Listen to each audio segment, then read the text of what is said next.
Hi guys, welcome back to my channel, Diaries of a Retiree, and I'm really happy to have with me today Ken from York, not New York, but Old York, Ken, that's isn't right. it? Yeah, that's right. Welcome, Ken. Welcome, thanks. Good to meet you. So, journeyed all the way down from York yesterday. That's right, yeah. What did you do when you were in your working life? I was a national fleet manager, so I worked for a large animal feed company, and we used to buy and sell all the lorries. So we'd work out the specifications for the lorry, and then we'd go out and buy it. And then I used to look after all the maintenance and all that sort of stuff. Yeah. And we had 12 sites, I think, about 170 lorries, something like that. We were, looking after at the time.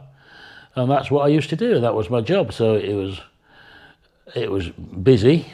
It was fairly interesting, and you got to meet a lot of different people, and you got to go on a few trips to, truck manufacturing plants and things like that. So, and where were the main manufacturers? They're mainly in Sweden, but to be fair. Yeah. Obviously, one of the big manufacturers is based in Holland, so, Eindhoven. I've been down to Eindhoven a couple of times. So I used to go. So are you into monster trucks? No, not really. No. I mean, they're an interesting engineering project, I think, aren't they? But, yeah. No, what's the biggest challenge then when you're looking at different trucks? The big ones: efficiency, isn't it? Fuel efficiency, cost of maintenance. Whole life cost is like, and. I remember swapping to a brand new manufacturer, and it worked in the end, but it was like 3 months late and, a lot of costs because you're still running the old lorry that's not efficient anymore. You've got to keep that going till the new one comes, haven't you? So yeah, we that was a big challenge. Yeah. We got there, but So for the man on the street, a truck's not a truck then. There's a lot more complexity in the lorries we see going up and down the road. Yeah, just about under the skin, every truck's different because it's built to do a specific job. Yes. Yeah. Is it a concrete mixer that spends a lot of time off-road on building sites? So has that got the right suspension on it? Yes. Because it's off-road. Yeah. And has it got the right gear ratios for it because it's off-road? Yeah. Yeah. Whereas the truck from the parcel companies that's just pounding up and down the motorways from one distribution centre to another, that'll be a completely different specification of truck because it's doing that job. Got you. And then, so after that career, what was the transition like into retirement? How did retirement come about for you? Well, I was thinking of retiring anyway, but then I was made redundant. Yes. Yeah. So I thought, wow, what am I going to do? Because I've always been busy. So I went round York and I took my CV round all the agencies in York. They send you an email every week of part-time jobs in your area that you might be interested in. Yes. It was, so I applied for one and I became an exam invigilator. Oh yeah. So, and it's online. So I work for a company in Leeds. And I do a professional exams for Chartered Institute Procurement and Supply, CIPS, because they're all at home in different parts of the world sometimes. So they're remotely doing an exam. Yeah. Another thing that you're into, I understand, is the Lions. Yeah. So how long have you been in the Lions? I've been in the Lions 30 years. I was in the Lions when I was working. They're a charitable organisation, so we raise funds. For people that are less well off or they've had disasters. If there's been a disaster or a flood or something like that, then the Lions will be there either doing physical work and helping, or if someone's been flooded out, they want a new fridge, then they'll buy them the fridge, if you like. Teas and I understand being in the Lions also includes dressing up as Father Christmas. It does, yes. Christmas. One of our big fundraisers is our Santa's sleigh at Christmas, and to fail, most of the biggest fundraiser for lots of Lions clubs is their Santa's sleigh or Santa's grotto in some supermarket somewhere. Yes. We take it in turns to be Santa or drive the tractor towing it around. You have to practice your ho ho ho. Oh yeah, you during do November, a ho ho right? ho. You've got to get it right, yeah.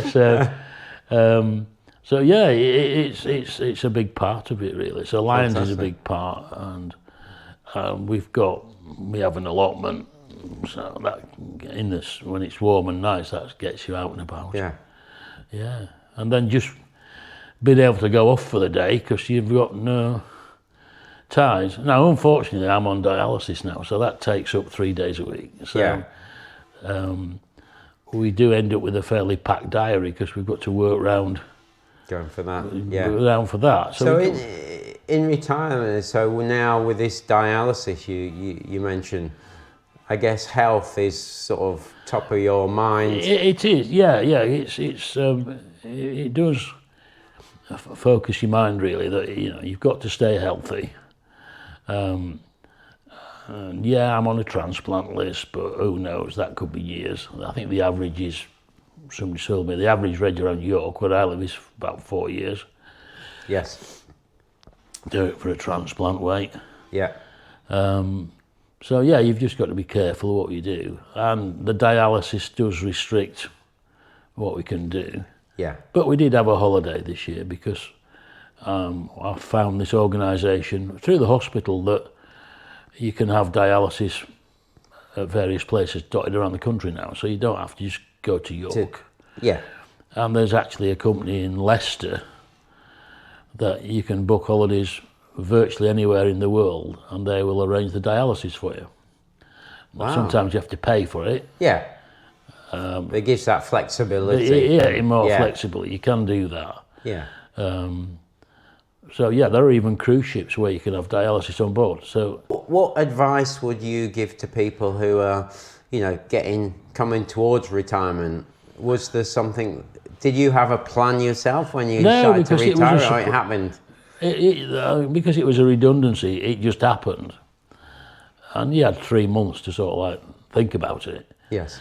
And that's what you say. You go into a bit of a panic that what you're going to do. And like I say, I just went around York with my CV and gave it to all these agencies saying, I've got to have something to do. Yeah. What jobs can I do? And I found this invigilating job that I could do from home online. Yeah. You're used to getting up and going out the door at 7:30 every day, aren't you? Yeah. You know what I mean? Mary, my wife, was still working. So she'd go off to work and I'd be sat there going, what are we going to do? You know what I mean? Yeah. The danger is you fall into daytime telly, I suppose, don't you? You go, but just put the telly on, or play games on your phone, or do something. So there's a bit of a danger there. You've got to work out what you're going to do. What advice would you give to people that are just coming into retirement? It's to have something to do. If you've got lots to do at home, if you've got a big garden or a big allotment and stuff like that, then you've got to get out. It's not to sit at home all day watching the TV, I think. Yes. To go out and you meet different people. I've met a lot more different people do the exam invigilating. And I go to old company Christmas reunions. They go, what do you do? Oh, I play golf 3 or 4 times a week, and that's all I do. What do you do? I invigilate exams. Well, do you do that then? So, they've got their way of doing it. They go off and play golf. Yeah. And you were saying that, you're an exam invigilator, which gives you that sense of identity, and that's one thing people often say is, in retirement, there's a risk you lose your identity. Do you think that's important to you? To me, it might, but I don't know. I haven't really thought about it. I'm just me anyway. So we're a very close-knit little street within a fairly close-knit village. People know everybody. Yeah. We've got lots of friends from the allotment society, from church, I suppose. We go to church occasionally. And there's just people that know that I'm in the Lions, and the Lions do a lot in the village. So. Great. Well, thanks, Ken. Pleasure, mate. Anytime. Thanks, Ken. Thank you very much. Great to meet you again. Yeah. Thanks, everybody, for tuning in to Diaries of a Retiree. Don't forget to subscribe. See you in the next edition. See you.